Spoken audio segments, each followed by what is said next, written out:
모닝 파워! 모닝 터보! We are back, guys, here at SSL Challenge. The 3-minute break is over, and we have one more best of 5 coming your way. The second of the night will be ByuN versus Classic, another PVT. Sorry, guys. We're here to show you our play, or rather their play. And honestly, this should be one of the best games of the night. Pretty evenly matched, but it depends on which ByuN shows up today. Because we've definitely seen, World Championship ByuN. We've seen, independent wrecking every online company enters ByuN. I've seen Bippy ByuN too. That's true. Where he's really cute with his bunny or his puppy.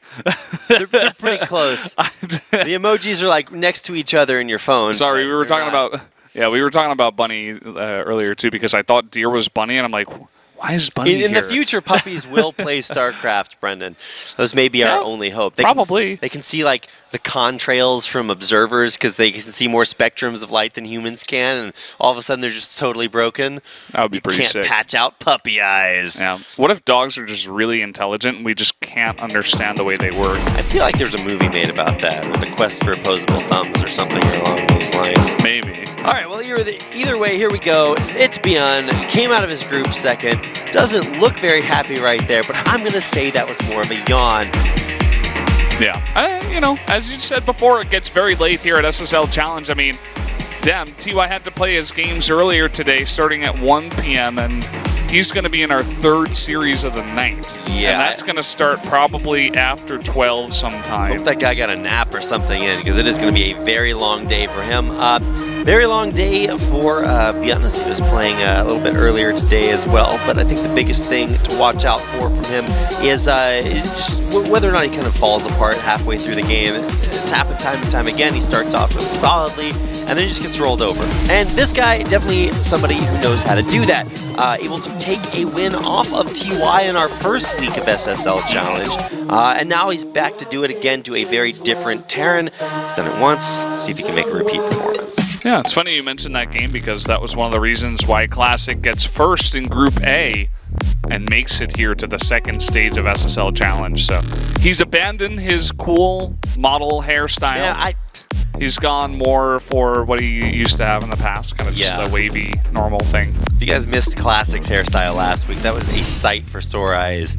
Here is our map pool, also kind of a sight for sore eyes. Frost and Whirlwind, both going to be played. Some of the older maps in there, Abyssal Reef as well as Newkirk Precinct and Belshire Vestige. I just decided to list all of the maps out of order as much as I could. Thankfully, literacy is not as much of a problem. And we have people who can read the map names instead of me reading it to them. Imagine if we had to say it because they couldn't read it. What a world that would be. But we still had computers. Imagine if neither one of us actually knew how to read. We just memorized stuff.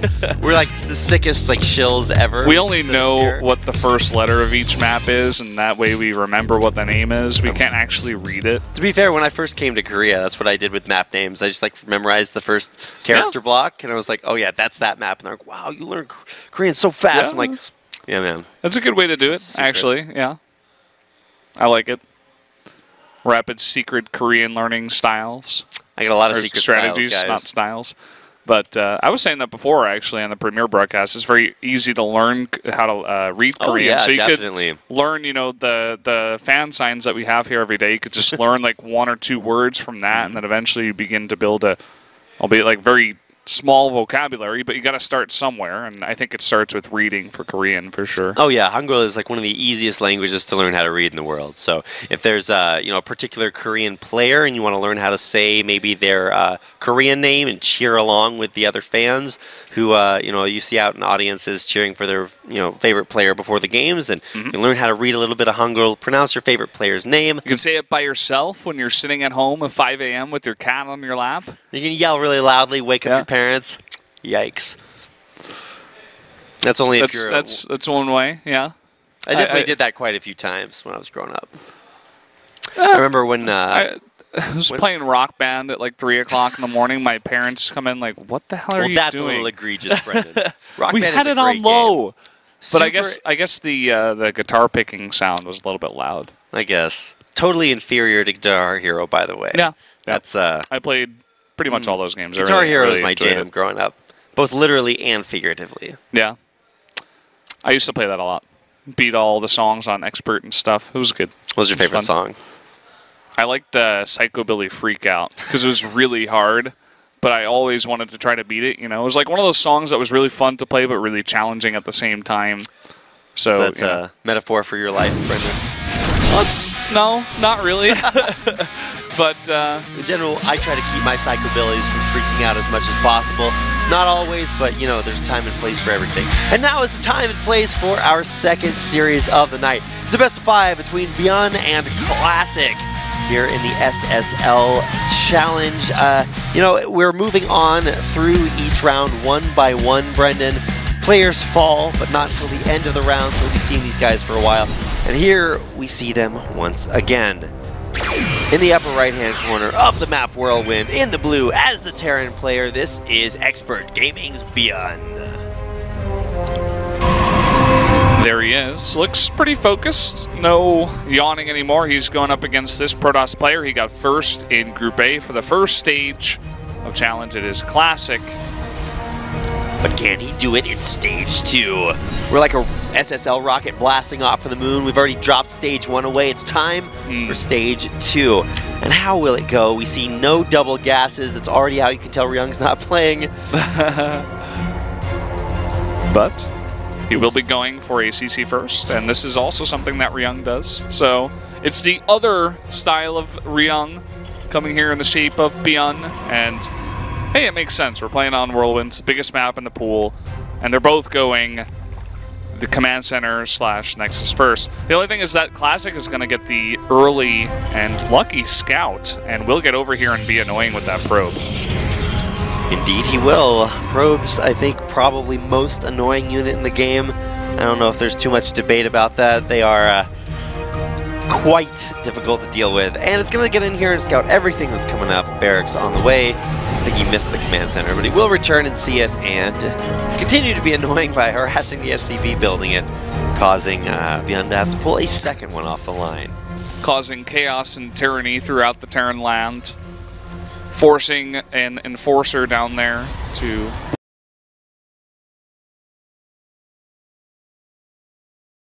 Professor Chaos here to come terrorize Whirlwind. When is there going to be a StarCraft movie? That's what I want to know. I mean, if you not... And so they just released the Commander Phoenix, right? Yeah. And I don't want to spoil anything, but I'm just saying, I went back and watched some of the old cinematics that had Phoenix in it, and he still looks so badass. So, big fan of the Blizzard cinematics. Basically a movie. Hey, they already made a Warcraft movie, so who knows, Brendan? What else is in the pipeline? A StarCraft movie? Perhaps? Perhaps. Diablo movie? Warcraft 2? Please. Orcs and humans, man. We don't need another Warcraft movie. I mean, played enough WoW and stuff like that for one lifetime. Warcraft movie was basically Orcs and humans, but where's my did you ever see you know, video game movies? Did you ever see the old, I think one of the first ones made by Uwe Boll, it was Dungeon Siege? No, that is a terrible video game movie. And I was as hopeful for that as I was for like the Warcraft movie. But man, I mean, Dungeon Siege, I put hundreds of hours into that growing up, and then you watch the movie and it's just like, I've got a sword, I'm wearing armor, that means I'm a video game character. No, it doesn't. Oh my god, alright, had to get that out of my system. Yeah, look at the third base location here for Classic. That's weird. You don't see that very often. I mean, he knows exactly where ByuN is, and he's just deciding, okay, maybe I want to be in a straight line. Well, I guess there's that very small chance, Reed. Yeah. No, you're just like, well, I just got to build an Nexus somewhere. I got the minerals. I want to put it down. Here. That's my entire base layout strategy, Brendan. It's like, I got to build something. I have the money. Here we go. And behold, there my Nexus goes. Sometimes you choose another base, and you accidentally hide a base. Well, no, you're right, Brendan. It's a little bit weird to see him expanding towards the Terran player. If this were Brood War, that'd be extra super weird, but here in StarCraft 2, you might actually just use it as maybe a forward kind of staging ground. And to be fair, it does have those destructible rocks protecting it for the time being. But, I mean, that is just going to be drop central if ByuN wants to go for that style. That's pretty cool. I mean, he could set up his units there at least. So if ByuN does want to try to drop into his main, it is going to be quite annoying to have to go all the way around and through the 2 bases, giving Classic a chance to see even more, get a shot of that. And actually 2 pylons at the bottom of that natural ramp. Pretty interesting. Wants to make sure that nothing can run by. No kind of weird plays by ByuN.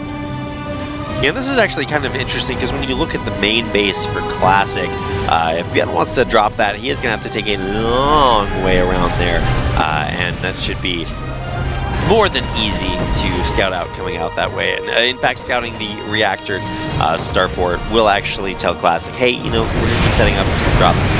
Oh boy. Whoa, the little Oracle that could. Yeah, I mean, you can see the difference here in the 2 Terran players that deal with the Oracles. Like Classic, his control is really good. The angles that he's coming in on are really good, and that's why he's able to snipe, you know, 6 SCVs total. But the missile turrets, the immediate movement of all the Marines, this is why ByuN is able to deal with this. And he has a lot of Marines now coming across the map. He wants to punish him. That's 31 Marines, and not the biggest gateway army here. He's really going to be relying on those overcharges. It's kind of like overseers and changelings. When sentries get about to die, they just poop out a couple of force fields, like, ugh, force fields.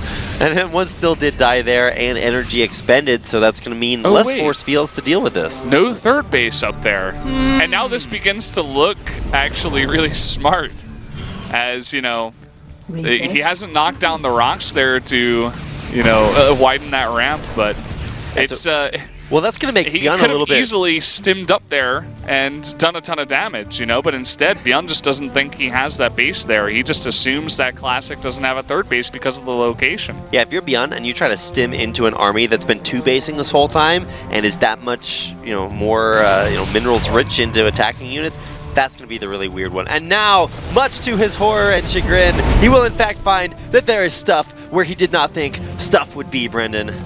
It's my expert analysis. It's pretty good analysis. Hey man, I practice. I like it. I practice hard to show good analysis so that my fans would cheer for me. Yeah, show good analysis. Show good analysis for the games. That's what we're doing.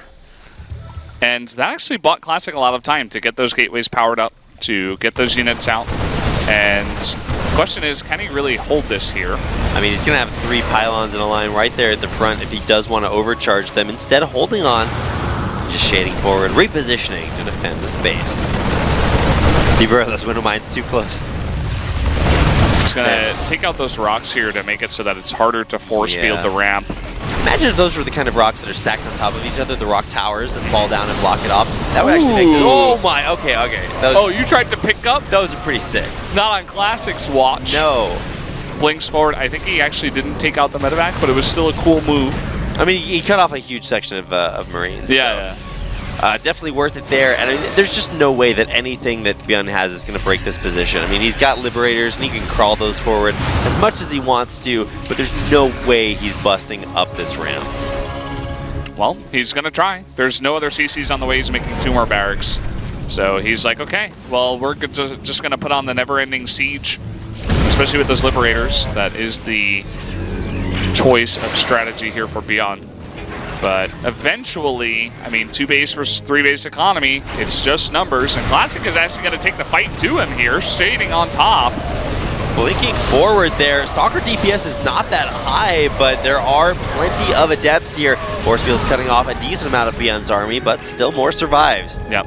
Really good force fields there. And more importantly, the Guardian Shield was just really what did the number. You're facing only Marines here, and just having that Guardian Shield available for that entire fight is really, really nice. Now ByuN, he's trying to push up the ramp, but you can see it's kind of futile as he continues to rally up.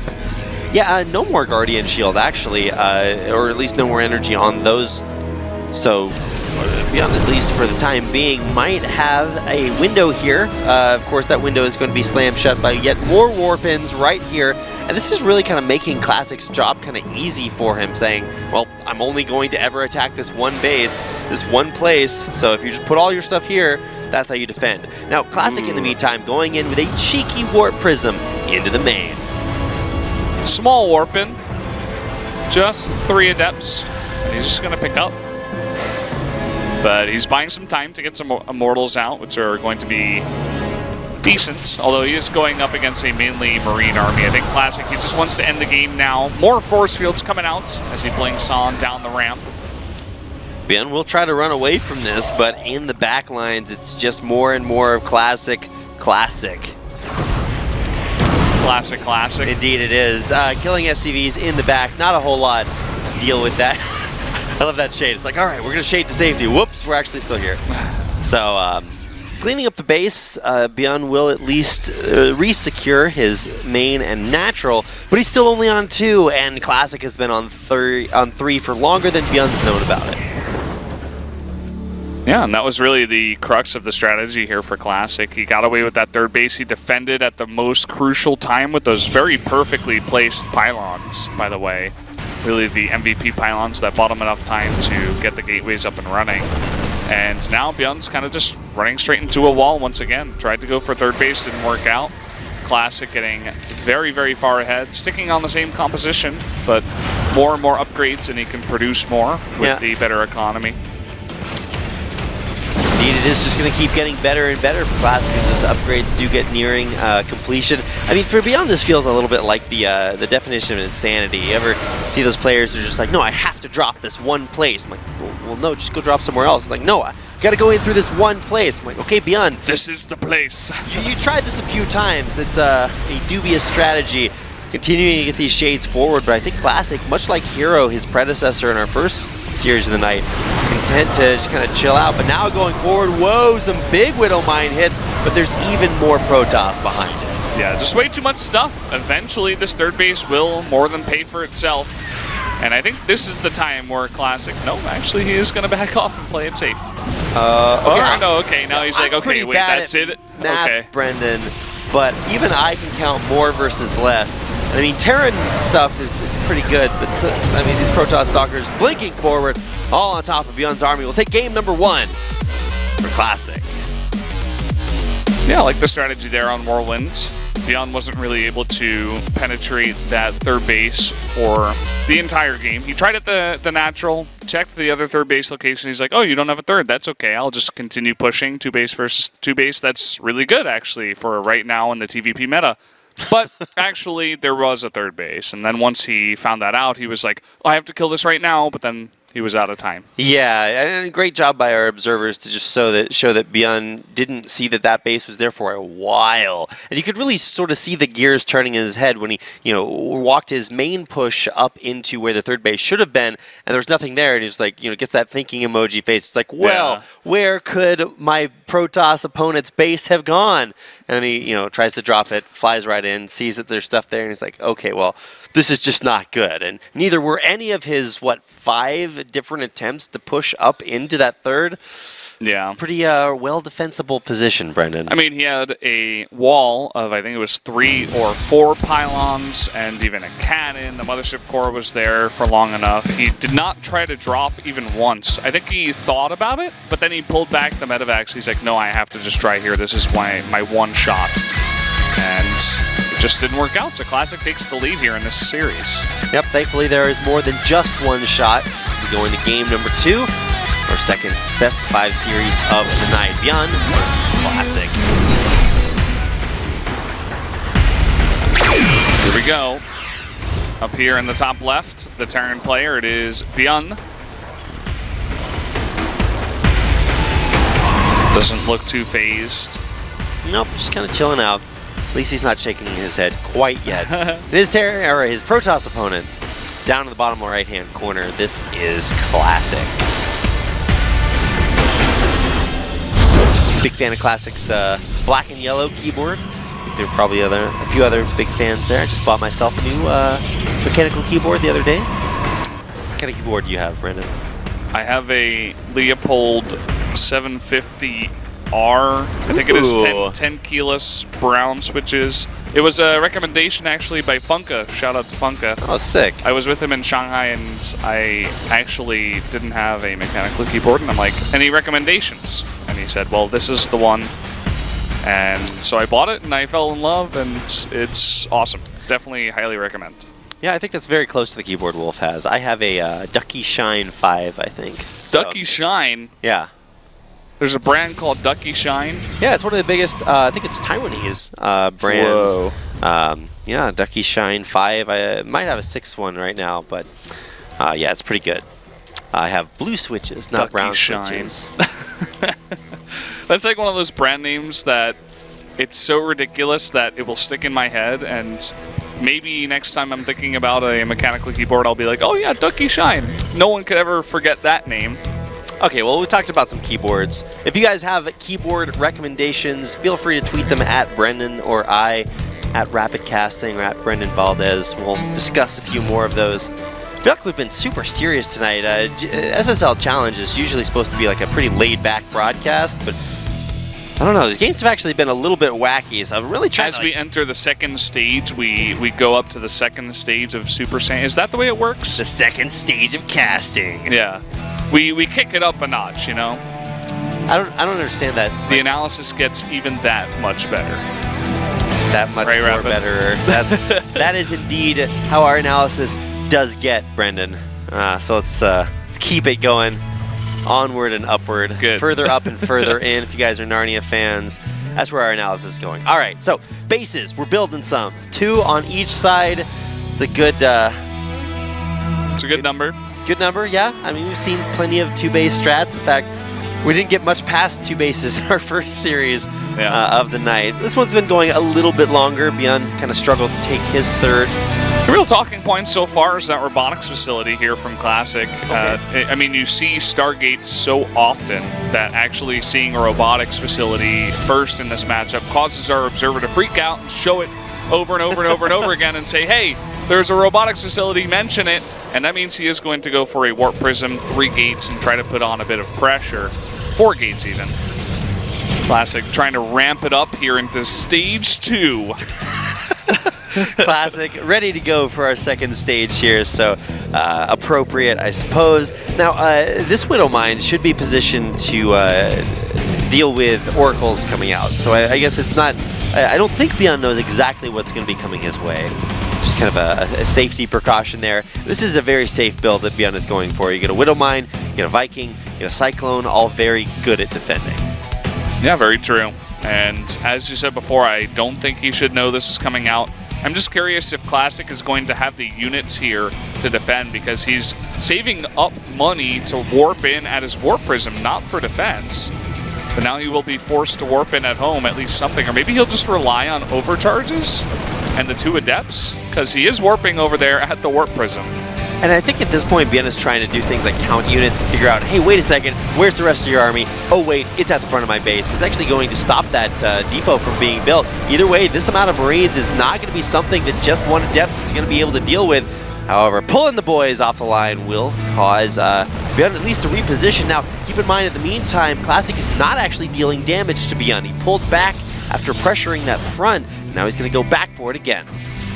So there's a Widow Mine here now. Actually, 1 Stalker is going to bite the dust. And all the boys are going to be pulled as they try to deal with these Stalkers here. Warp Prism flies straight into Marines. Uh-oh, control failing Classic a little bit here. There's already a tank out. And still the Marines are doing damage in the base of Classic. They're going to find a nice little nook over here to do a lot of damage. Just 2 probes, but that's... Yeah, Protoss Marines don't shoot up, guys. Not very good Marines. The Adepts having to watch that drop continue to deal damage. Unfortunately, a little bit of lack of control there, which is in fact, Brendan, a lot of a lack of control. Yeah. No control at all. ByuN losing all of the Marines, and that will dial down our harassment for now. So definitely a weird start to the game. The 4 gateway pressure out of Classic was totally shut down. And the Marines did a nice bit of damage, and the biggest thing here is 3rd base for the Protoss is delayed. He's not going to get this massive kind of... Okay, that was a pretty cute play. This massive advantage that he usually gets with the very fast 3rd base. He sunk a lot of his minerals into units early on, and also into an extra gateway that you don't see too often. And he still took damage, so I'd say ByuN is in a pretty decent spot right now. Kind of surprised he's not harassing these outside buildings on the edges of ByuN's base just a little bit more. He keeps trying to go forward, but here we go, trying to find an avenue into the main. There are siege tanks set up at the front, but still, like I said, some vulnerable edge buildings. Yeah, we are going to have some observers popping out here. He did save that Warp Prism, so we'll have that. Resonating Glaives is going to be the tech here. He's not going to go hero style with the Blink fast third base, defend it with a bunch of Blink Stalkers, and even warping in a bunch of stuff here in the middle of the map. So wants to put on the pressure and keep ByuN on 2 bases for as long as possible. And look at all these observers. We were actually talking about how they were maybe a little light in our first series there for Hero, but I guess we didn't see much Robo units at all in that series. But for here, Classic's just really omniscient as far as his knowledge of the map goes for now. He's going to see everything that ByuN's doing and is going to be able to witness this push coming his way. It's actually kind of a scary push when you think about just what Classic has right now against exactly what ByuN has in a straight-up fight. But Classic does not want to fight this straight up. He wants to warp in, wants to force this unit composition to turn around. And ByuN, he's hesitating in the middle of the map. It looks like he will go for the attack and get some units over here to try to defend. But there's more Adepts coming over. This is a lot of Protoss units in the Terran base. SCV's doing? I'm just so confused. But either way, Landed Viking in the main will at least defend that for a little while. Adepts, you're going to have to find a different way to go up the ramp. But they will complete their shade right in on top. Those Widow Mines were not burrowed. And here comes the big push from ByuN. Finally, Classic's like, oh, okay, that's where your units were. Because ByuN, he was kind of sitting in the map in the middle of the map for quite a while. Immediately, a Dark Shrine comes down as Classic knows the game is going into a really weird spot. A couple of nice force fields, but no Guardian Shield, so not confident here to take this fight against the Marines. Yeah, but look at what's happening in the meantime in ByuN's base. He's losing everything. You know, has literally shades of our previous series. ByuN losing all of his workers after he moved out. Now ByuN failing at defending his economy. It's going to lose so many SCVs behind this. Kind of a weird spot, you know. Classic, he lost his third base, but he is totally fine. His army, he can delay for long enough to just get more Immortals, stuff like that. Looks like ByuN actually has retaken his base, and he kept a decent amount of SCVs alive too, at 35. So if he can get that third orbital up and running, he's not in a bad spot now. Yeah, he's going to continue to step forward here. Caught a warp in, but double overcharge will push him back yet again. And I think actually Classic is looking to have held this and expanding to a third base now on the opposite side of the map. Yeah, it's a good read by him. Actually, you to catch that because, I mean, for him to try to go that and work that out would have been pretty nice, but instead he wants to take the fight here first. No pickup on the tanks, of course. We'll just save all of the bio and a good cleanup by Classic, who actually decides against the other third base location and looks to retake his third. We might go into a longer game after all that craziness here in the mid-game. Yeah, I mean, third base now coming down at the same location, decides against expanding on the other side. And yeah, it does look like a longer game, Brendan. I don't exactly know what ByuN's way back into this game would be. He is macroing back up, but once again off only 2 command centers. Third one, I think, is built there at the front door, yeah. So he will be able to float that one out eventually, but it's going to take him a while to be able to really solidify a position he can expand to. 2 DTs dropped in the main, already 1 scan used, the other DT getting a ton of damage. And ByuN's economy, it is not a good day to be an SCV in ByuN's army. Even more, now just finally getting it cleared up. ByuN, I feel like we're over 10 minutes into the game, and he has 40 SCVs.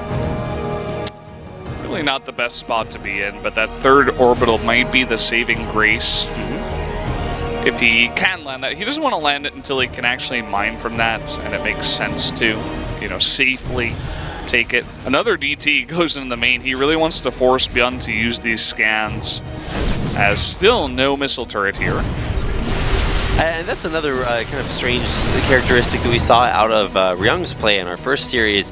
A Terran player that knows he's facing either cloak or air units and doesn't, you know, turret up. I mean, I know professional players really like to avoid using turrets, but I feel like at this point, it definitely would have more than paid for itself. Look at what ByuN is doing here, Ghost Academy, and this does get scouted by Classic. And this is one way to just, you know, go for one big fight. You've got Liberators And you are going up against a large number of Adepts and some Immortals too that you forced out with the tanks. And I like it.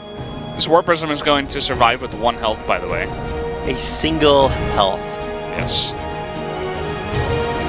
I remember when some of the first few RTS games that I used to play, they would call it life instead of health. Yeah. Or health. And then I saw one that used HP, and I was, you know, in maybe junior high at the time. And I remember looking at that, and I was like, what on earth does the H in HP stand for? It stands for hit. Well, I expected it to be like life points. Like Yu-Gi-Oh was pretty big back then. But no, we'll not be reducing any life points today. Only hit points. Well, here we go. Setting up those Liberators. Nice big concave here for Classic. Has to be careful of those ghosts. Looks like only 2 of them are out currently. ByuN actually, yeah, whoa, unsieged everything right there. You kind of want to leapfrog forward, but one of those Liberators a little bit too far forward. Nice force fields, catching quite a bit of ByuN's army. Continues to get shaved off there. The EMPs are huge. Whoa. He hits a large portion of that Protoss army. Look at all those shields that are gone. Yikes. All right, this is going to be a good opportunity for ByuN. Because the army is not actually that large. I mean, Liberation Zones are going to be pretty big there. Liberators do stand firm for now. Still plenty of them left alive. Classic just fighting in the Freedom Zone. Oh, he's trying to force it so hard, and he will be punished for it. Takes out all the Liberators. But at the end of the day, ByuN's army is going to take a massive lead in supply, even a cheeky Widow Mine over here. And now ByuN is going to look to push across the map. That looked like a scene from Braveheart. Just running forward, it's freedom everywhere. Taking out everything Classic had, just not enough. Also needed to shout out this Widow Mine's getting off a pretty sick hit. Now, nice scan there for all those DTs. Those will get cleared up. It does save the probes, but in the meantime, it looks like the Classic is losing a lot. Yeah, this is only the army that's over here too, but it will be enough. GG ByuN ties it up 1-1. What a cool back and forth game that was. Yeah, Ghost's actually remarkably successful, at least in that situation, in dealing with the Adepts. Was able to take off their shields, then deal that bonus damage. Looked good. And I was really a little bit worried, kind of on the fence. I actually thought this was going to be our best series of the night, but I didn't know which ByuN would be showing up, especially after game number 1. Looked a little bit shaky, but he looked on point, really solid. And then Classic with that really kind of confusing, bullish attempt to just go right into the Liberation line and didn't pay off. That's one of the things that, you know, Classic, he got out first in his group here for the first stage of SSL Challenge, but when it comes to him compared to some of the other Protosses that are really on top, you know, you think about stats, you think about even Hero here in SSL Challenge. In that situation where you get EMP'd, I think you just have to back off. But instead, Classic, sometimes he gets a little bit too, like, you know, he's got the blinders on, right? He's going in one direction. He's like, I need to do this right now. And it got him in trouble. I mean, he blinked all of his shieldless stalkers underneath all of those Liberators. Not to mention all of his Adepts didn't have shields either, so. Well, that is, as they say, Brendan, that. And that's going to take us into our third game. I try my hardest, man. I mean, they literally only hire me for my vocabulary. ByuN and Classic going into game number 3. Here we do go. All tied up. The series we said would be the most evenest that has been so far. Down here in the bottom right, the blue Terran, it is ByuN. And his opponent in the yellow as the Protoss in the upper left-hand corner is Classic. Yeah, this will be played on Abyssal Reef, so we'll be having a 2-player map once again, but already a fast probe coming out of Classic here. Wants to make sure that he can deny any kind of proxy. He could also use this probe to get over to the base of ByuN and stop a CC first, or just be annoying by attacking some of the SCVs, but not going to be staying at the base. Nevertheless, this is becoming more common in PvT.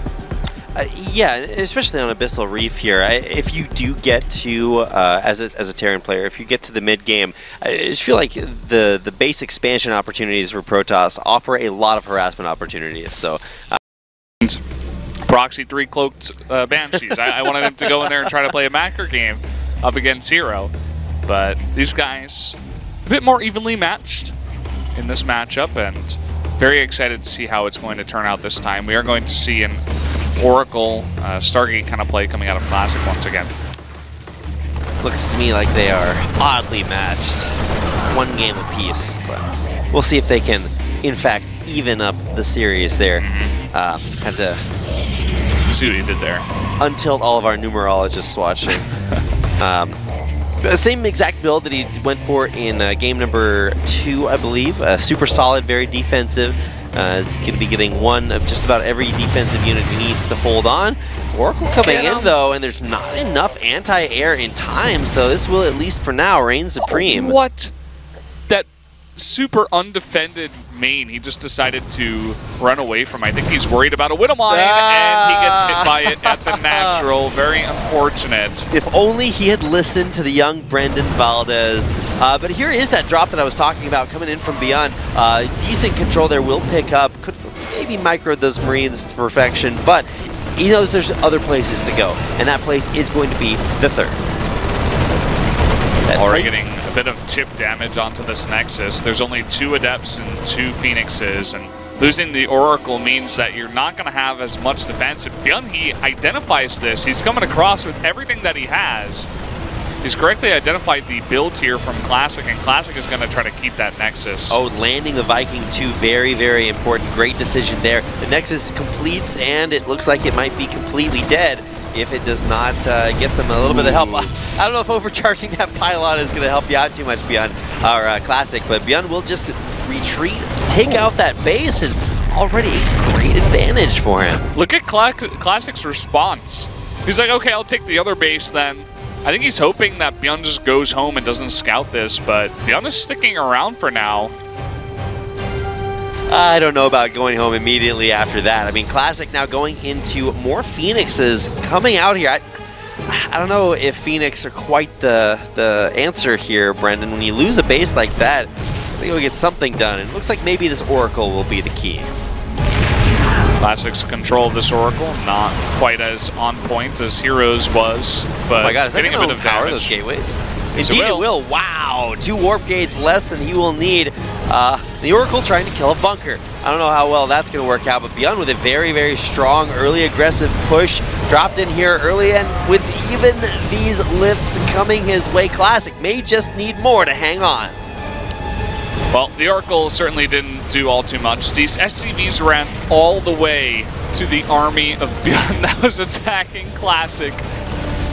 Kind of interesting there. They were really scared of all that. I think he's already perhaps preparing for a bit of a weird base trade scenario as some Adepts actually shade on in. I mean, he could have prepared by raising those depots, but either way, he's going to lose way more SCVs here. This is just getting really down and dirty, Brendan. 35 probes, now even increasing. I guess probe numbers alive, decreasing, but ByuN is starting to stabilize in his base, right? As they say that, he throws away more Marines. I don't know, Brendan, it certainly seems like ByuN is ahead, but I mean, there's just Classic's base in shambles. Yeah, he doesn't have much of an economy. 12 probes. He can barely make probes at this point in time. He can make oracles. Desperately trying. And Oracle. GG. And yeah, that's going to be a GG. ByuN will take game number 3 and take the lead in this series, 1 game away from taking the victory. That's just one of those things where it's like the presence of mind to know the builds that both players win for so well, to know that, okay, he lost his Oracle, which means he doesn't have pressure on the map anymore. I can move out with everything. So he groups up everything, goes across, knows that he's probably following up with Phoenixes, which is very common, and that he is going for a greedy third base, which is also very common. And he shuts it down hardcore, gets a big lead, and I just smacked a mosquito. As I'm trying to make my point, there's like a mosquito flying by. It is mosquito season here in Seoul, guys. Get in the way. It is the worst time of year. If you are a mosquito in my house, you're going to get smacked. I was chasing those things around all night. I know... there it is. Oh, it's trying to get a piece, man. I mean, can you really blame it? I mean, all this, it's actually like right on your head. This is the most interesting thing we have to talk about right now. Until one day, all that changed. Here we go, game number 4 coming up. ByuN versus Classic. ByuN 1 game away, and certainly looking very solid. He had a great timing there, beautiful control on his drop. Classic, I mean, he killed a bunch of SCVs, but those don't matter when you're dead. And much like that Mosquito, I certainly think that Classic would have liked ByuN to be dead at that point. Instead, quite the opposite was the truth, Brendan. Which is that he wasn't dead. No, he was not dead. He in fact won that game. The Mosquito is still alive. The Mosquito is alive. That'll be my my main focus here. If we cast the best games of StarCraft tonight, but I get a Mosquito bike, it will not be worth it. Here's the blue Terran player ByuN. There we go. Yikes. Whoa. glad you made it out of that one, Rapid. Whoa. His opponent, the yellow Protoss, with matching keyboard. It is Classic. Favorite sports team, probably the Steelers. Favorite Black artist probably was Khalifa. Yeah, just going on a hunch here. Classic, probably a hashtag big fan. Sending his probe out a little early. Could be for proxy. Great locations to do that proxy. Here, Newkirk Precinct, our second time today that we've gotten a chance to see this map, and it will be very differently. First time. It was the last map in our last series, right? I think so, yeah. Instead of proxying, it's just going to be a scout into an early expansion. Actually, no, it was Whirlwind. Ah! Yeah. So this is actually the first time we ever seen this. Okay. And I like the fact that ByuN isn't proxying anything. Maybe he sees that Classic as being very meticulous with the scouting. Maybe he just wants to play straight-up games. Either way. He raises the supply depot just so that the... That might buy him the time? No, not quite. Very close, though. Yeah, his mineral count stopped at exactly 400 seconds away. I think he got it down on location there. Maybe it's 1 hex away? No, I think that is actually on location. Some Terran player knows exactly what those hexes look like. They just see the world in hexes. They're like building IKEA all furniture. StarCraft players, man. And they see the hexes on the furniture as they're building it. Your coffee table is exactly 3 hexes away from the couch. Yeah, how many command centers can I build in your coffee table, Super Nerd? They'd be able to tell you. That would be pretty cool, I wonder actually. how many hexes there are on the front page of Reddit. I don't know, that's a good question. How many pixels is in a hex? I don't know. That's where you'd have to start.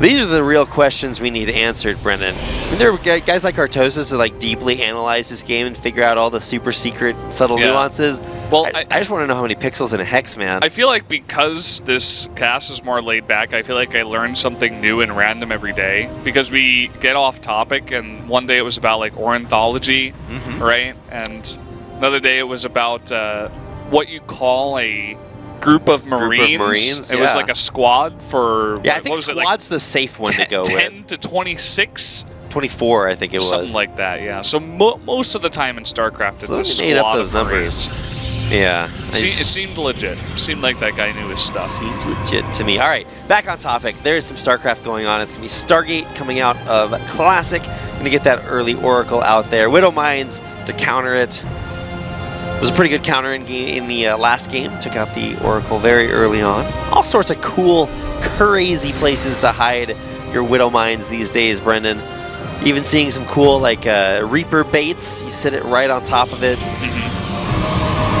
It's nice. It's part of the reason why Classic was trying to be so careful. And there are 2 Widow Mines out right now. And we'll see if the same thing happens once again. Oh, he's being so careful. So careful now. He's like, He actually spanks those 3 gas SCVs on their way out, but doesn't kill any of them. He only gets 1 kill. That's really cool to see Classic putting some respect on that Widow Mine name. But now here is the counter. A drop coming out. Should be decently strong. There's only 3 adepts, and with decent focus fire here, stimming forward, or at least moving forward right up on them, picking up right before that Oracle gets there because he knows he needs to make the distance away from the adepts to stop that Phoenix from killing his dropship. But he can't do it because the Oracle's there. This is a little bit rough. Oracle runs out of energy. kind of an interesting interaction between all these units. Now there's a Cyclone in the mix. Tycho just appeared down that ramp. I'm like, how did that get there? Oh my goodness. Well, it's going to get lifted. Ooh. There is a nice overcharge. That is so cute. Wow. Right in the range. He lifts it before the overcharge. Really nicely done by Classic. That is pretty huge. And now, I mean, this is still coming across, but that Cyclone was very important to the push and taking out these units and the pylons on the ground. Another overcharge comes in with the Widow Mines in the medevac, but good target fire by Classic. And this time the Nexus survives and he keeps the Oracle alive. All the things that he would have liked to have done in the previous game. Seems like he's learned his lesson, and Classic is going to be in a pretty good spot now. Well, behind this, ByuN is going into massive macro mode. 2 more barracks up on the way. 2 reactors up on the way as well. Don't know why I couldn't get that out. And now finally, Classic will see what's coming up and delay it. Still some units out on the map here for ByuN. Maybe Classic should have been a little bit more passive, but oh, the Widow Mine. Oh, he tries to get it. Nice target fire there. It's going to be 4 probes going down. Another overcharge, just barely enough energy for that. But the pylon will be focused down. Oh, 6 saves. The second Cyclone there will get lifted and taken out. Lifting a landed Viking into the air. I feel like it should just fly away at that point, Brendan. But unfortunately, such is not the interaction. And ByuN's force will be cleaned up, except for the little Viking that could. Wait, is that actually? There's no way that lives. Okay, it is good. What about the Widow Mine, though? Okay, gets another kill. All right, okay, we can kind of take a deep breath as all of that harassment and pressure gets taken away, and ByuN's the one who will be a little bit stifled and short of breath as Classic safely secures his 3rd, can get all of his upgrades, pump out a bunch of Phoenixes, add those gateways for the Adepts, and play his pretty standard Protoss versus Terran style. Now this is just really interesting. Okay, so there is a command center on the way, but ByuN continuing to tilt a little bit further towards the long macro game, building lots of upgrades in the future. Armory on the way there as well. So just gonna sit back, throw up a bunch of racks, and start that macro mode. See how his attempt at taking a 3rd base goes, though, because I think it was something Young really struggled with. I mean, it's not necessarily his goal in a lot of the games, but especially with Classic now having successfully defended, gotten that 3rd base up, see if he wants to push out. You see he's got a Phoenix kind of patrolling in the middle of the map. Newkirk Precinct is kind of cool in that there's, you know, it's closer by air to go from main to main, so cutting off any of the medevacs that do push across is pretty nice when you do go for this build. Pretty much just Phoenix Adept at this point, hasn't added in anything else. I mean, it's a pretty good composition, Brendan. So we'll see exactly how good it is. 2-2 on the way here for ByuN, but Classic now switching into what I can imagine are going to be either Colossus. I've seen a lot more Colossus lately out of Protoss. I haven't seen a ton of successful Colossus plays executed. Could also be Disruptors, so we'll see. Well, you thought you were going to drop against Phoenixes, and you didn't take the chance to have a second thought about it, and so you will lose. Where is this command center going? Okay, that is the wrong direction. He has dreams. Oh, the stasis ward. Are you? Oh So my God! It's actually a really good strategy. You delay it for a while. Yeah, and he has to make sure that he pops the stasis ward outside the range. Now finally can land that. Lifts it immediately, though, and has to pull it back. Wow. What an unfortunate turn of events, Brendan. That would have been cool if the Adept shaded right into the 2 Widow Mines that are waiting on the ledge. All right, and it is going to be Colossus on the way. Thermal Lance in the first Colossus coming out. Yeah, I mean, it's... Oh, wow, that is It's the dead. last missiles. Nice. I like it. But you can kind of see the way that the meta develops here. You know, when the Terrans rely on going straight blind ghosts against the composition, or you force them in with the composition that you're making, you can definitely follow up with the transition into Colossi. You get 4 Colossi with range, and that Ghost Marine army is going to be toast. Yep. No post toasties Burnt to a because of the crisp. ghosties. Yeah. All right, well, here we go, looking for some nice EMPs. Does take off a quite sizable number of those Adept shields, but now Stimming running around, trying to get a good flank in onto Classic's army. Needs to be careful about those overcharges, but Widowmine's down around Protoss Force. Stops any attempt at any other flanks there. Will scan to see exactly what he's going up against. Does he have any more EMPs, though? I don't think so. One more did come out onto that right side Colossus, and he needed to take the fight here because he knows more Colossi are on the way, and he's trying to focus down some units here, but it's not going to be enough Terran units, and actually that Colossus survives with one more hit left from the Marauder that would have taken it out, and here's where it gets nasty. All the medevacs get chased down here by the Phoenixes. Looks like we're going to go to a Game 5. Yeah, that last Ghost getting taken out. This is the alternate universe in which Nova gets dropped on a Protoss homeworld and then has to watch herself, well, I guess be, what would you call it? She gets turned into the Queen of Blades. What if that had been a Protoss? There's like a Protoss Kerrigan skin in Heroes. Or not Protoss, it's kind of Protoss. It looks that way anyway. It's like tech-oriented, futuristic. So it's like a Nova skin for Kerrigan, but it looks kind of more Protoss than it does like a Nova. Either way. All right, here we go. It's a little bit more than ByuN has to deal with here. I think Classic is respecting things like Widow Mines and the position that he has right now. Doesn't want to overextend. More Colossi on the way.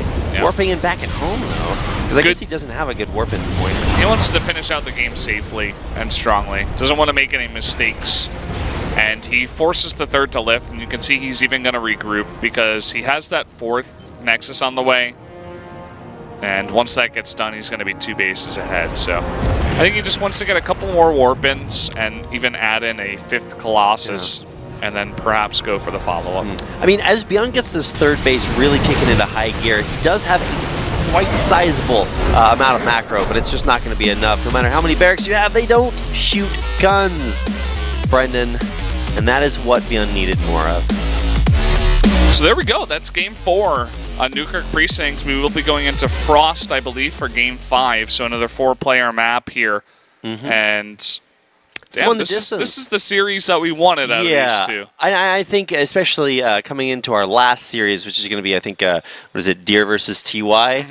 Yikes, that one could be a little bit more one-sided. So we saw in our first series, Ryung kind of come out with a cool strat in Game 1 and then falter later on. But this game definitely going the distance, and I think it's been because both players have really solidly executed what they have been trying to do. Some series you see get into like wacky base trades, and it's like, okay, well, this is where we just figure out whether or not you have a good like mentality and how good decision making you have, but sometimes you just execute a build and it works. Like ByuN's early drop in game number 3, I think it was, to take that series. He just had just enough stuff. Classic just had too few. Yeah, too few units. Yeah. So here we go, Game 5. What are you thinking for this one? I mean, this is on Frost, right? So it's a much larger map than we're traditionally used to 4-player maps. So you're going to be a little bit more predisposed towards longer games. I feel like those tend to better ByuN and Terran players. ByuN's pushes especially have looked pretty solid. For Classic, I'm not really sure what to expect. We haven't seen any super crazy play out of him just yet. So pretty standard guy. Well, maybe this is where you start to mix that one in. I wouldn't expect it, certainly. I think Classic has always just been the more solid, sort of laid-back kind of Protoss style. So, I don't actually know. I know it is a bigger map, so I would expect a longer game, of course. Yeah, I think the focus for this series in most of the games has really just been ByuN trying to punish the third base or trying to do something, greedy or some kind of push to get at the Protoss when they're weakest. And on a map like Frost, the third base is very far away from the natural. It's hard to defend.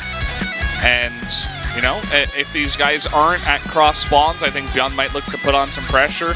If they are at cross spawns, I think we might go into a bit of a longer one where both of these guys actually do macro up. Could be a nice finish to the series. So let's check out game number 5. between these two players. And here we go. Fly Better Flying out in onto Frost. What Korea used to look like a couple of months ago. This is Team Expert's ByuN. His opponent also on this icy homeworld, which is in fact mostly green. This is classic. You ever learn that difference between Greenland and Iceland? But Greenland is full of ice, Iceland is very nice. Yeah, actually I have heard about that. I learned it from Mighty Ducks. Iceland is very green. Yes. Greenland is very nice? No, Greenland is very icy. Okay, this is I just said it falling 2 seconds apart ago. of me in front of me. You're like, yeah, as we I speak. know the difference. I swear I've heard that If we have before, any though. fabulous viewers from Greenland or Iceland out there, definitely let us know what your favorite slogans to describe to the rest of the world the verdant nature or otherwise of your country. Apparently my mnemonic was not good enough. This is our shill probe advertising the SSL challenge. If he continues across, we might get a chance to see him hover over the Jin Air logo as well. Well, Jin Air is always going to be there in the bottom left, right next to the mini-map. Block it! No, what? Wait, what? Did he just... No, what? Okay. He just wants to save it against that Reaper.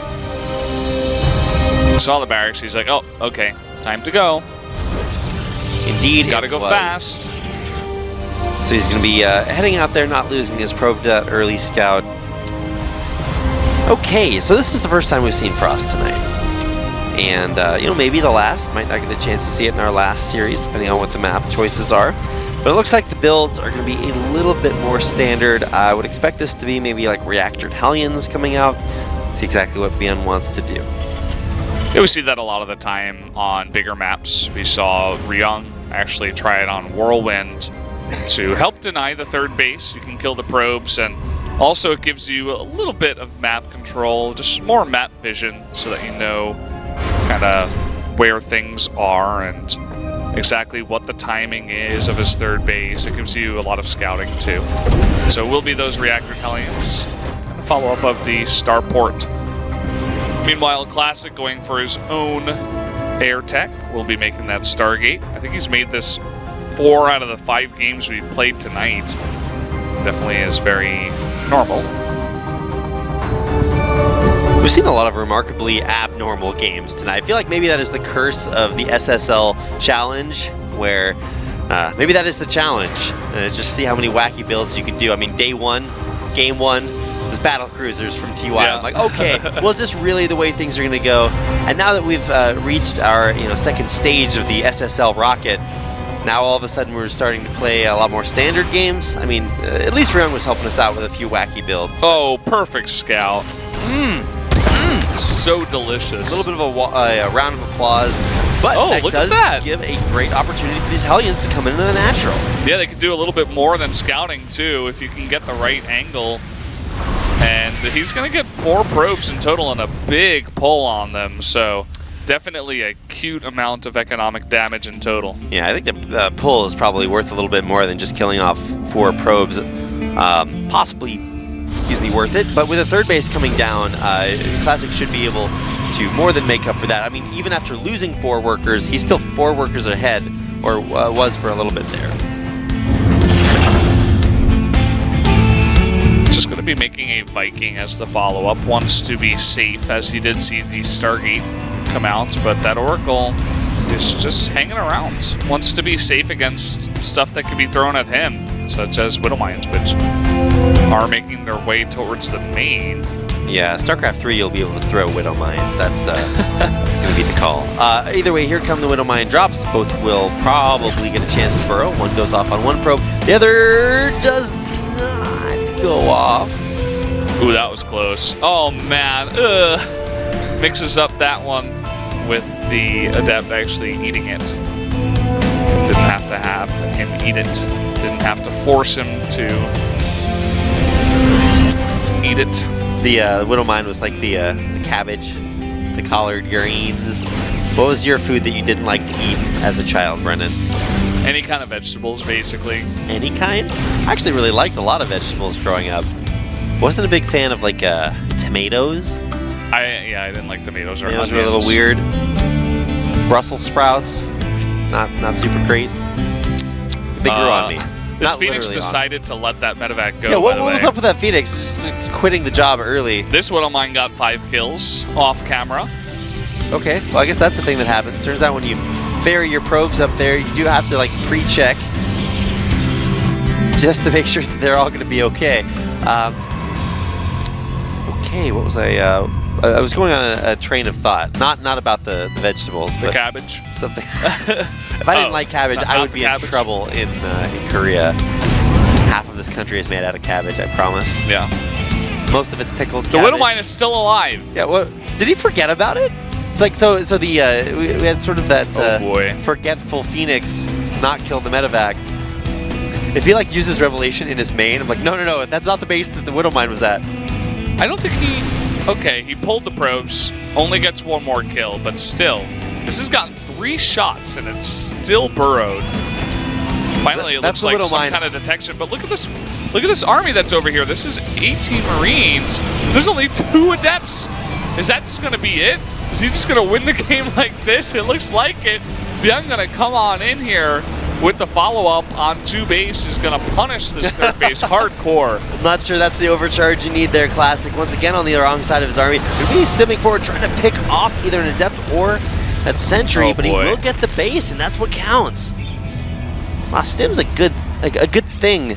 Classic is just so far behind now. I think he just got so flustered by all the Oh, Widow wow. Mines Instant and cancel. Yeah, all his units were out of position. He lost so many probes. Where were those probes? They went to the right. That's going to be it. GG. ByuN is going to take the 3-2. What happened? I think the word for that is perplexed, Brendan. I'm astonished right now, Rapid. I am flabbergasted. Whoa. I am. My mouth is agog. Agog, There not we a go. gape. No, well, I mean, Agog. it could be. I think. I think agog is cooler. A gape just means open, but agog is describing the reason for the openness. Is it really? Yeah, somebody hit me up with that definition because it's super sick. Hit me up because If you guys are out there I'm and unaware. you're going to take your PSATs soon, give me credit for that one. I feel like that's more of an SAT word than a PSAT word. Yeah, agog. I had to Really? learn the word zeitgeist for my PSATs. We'll talk more about that when we come back from a quick commercial break, guys. Don't go anywhere.